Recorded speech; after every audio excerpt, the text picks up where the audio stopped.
Oui, Monsieur le Président, mes chers collègues, quelques mots au sujet de ce transfert et de l'accord qui a été trouvé au plan local.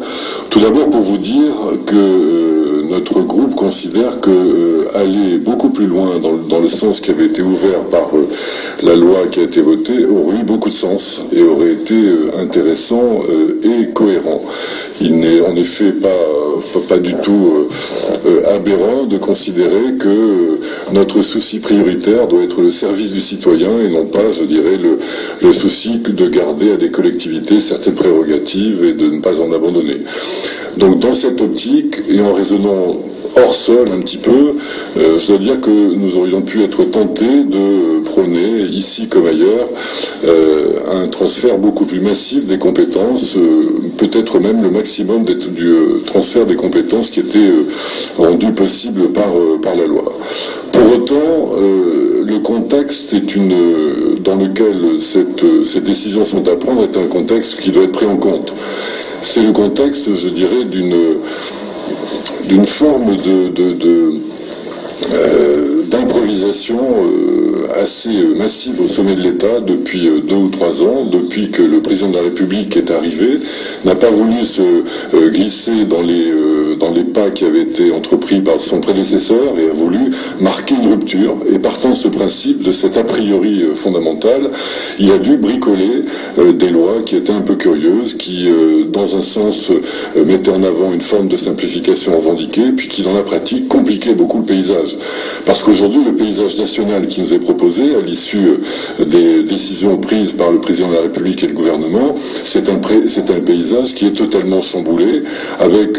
une présentation qui nous est faite sur notamment les grandes régions qui seraient un facteur d'économie, et on voit bien jour après jour que ces grandes régions seront en fait un facteur de complexification de la carte territoriale, et qu'elles nécessiteront aussi des étages intermédiaires qui vont alourdir globalement le coût public, le coût de gestion publique de tout ça.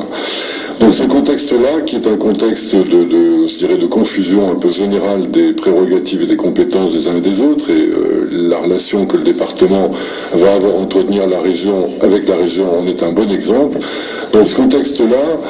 notre réflexion s'est appuyée sur une obligation qui était une obligation, je dirais, travailler sérieusement, ne pas bousculer des choses qui fonctionnent dans les conditions où elles fonctionnent, mais en tout cas ne pas les bousculer inutilement. Et c'est la raison pour laquelle nous avons approuvé finalement le contexte qui nous amène aujourd'hui à la présentation que vous faites, c'est-à-dire une forme de statu quo légèrement évolutif entre les prérogatives que conserve le département et celles qui sont transférées à la métropole. Pour autant, est-ce que c'est satisfaisant? Très franchement, pas vraiment, et je pense que personne n'est totalement satisfait d'un point de vue intellectuel, mais tout le monde pense que dans le contexte de bousculade forte initiée par le gouvernement des finances des collectivités locales, il est plus prudent de s'en tenir là pour l'instant. Et quand je parle de bousculade, la dernière évolution qui a été avancée par le Premier ministre hier, et sur laquelle on n'a pas encore une vision totalement claire, d'une nouvelle taxe additionnelle qui viendrait s'ajouter à la taxe foncière pour on ne sait quelle utilisation très précise, n'est pas faite pour arranger le contexte général. Donc c'est le contexte qui nous amène à prôner finalement peu d'évolution, parce que quelquefois nous pensons que rajouter du désordre au désordre qui a été mis en place par le gouvernement n'est pas la meilleure des solutions. Donc c'est la raison pour laquelle nous en arrivons à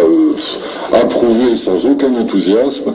l'accord qui a été trouvé entre la métropole et le département sur un statu quo légèrement évolutif, mais qui préserve au moins, qui ne rajoute pas de la confusion à la confusion qui a été mise en place par le gouvernement que vous soutenez, Monsieur le Président.